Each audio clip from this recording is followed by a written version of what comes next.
கோவை உக்கடம் புறவழிச்சாலை பகுதியில் உக்கடம் போலீசார் கடந்த வியாழக்கிழமை ரோந்து மேற்கொண்டனர்.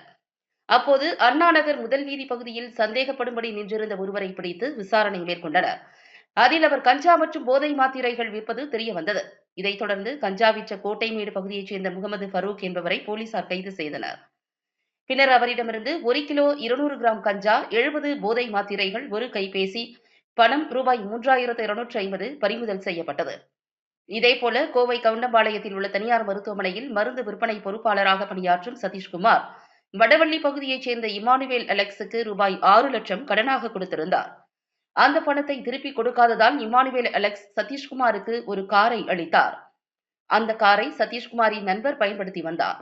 புதன்கிழமை நிறுத்தி வைக்கப்பட்ட அந்த காரை இமானுவேல் அலெக்ஸின் நண்பர் ராஜா மாற்றுச்சாவி மூலம் எடுத்து சென்று விட்டார். பின்னர் மூவரும் சேர்ந்து சதீஷ்குமாரை கடத்தினர். இதுகுறித்த புகாரின் பேரில் போலீசார் இமானுவேல் அலெக்ஸ், கௌதம் ஆகியோரை மார்ச் 14ஆம் தேதி கைது செய்தனர். மேலும் ராஜாவை தேடி வருகின்றனர்.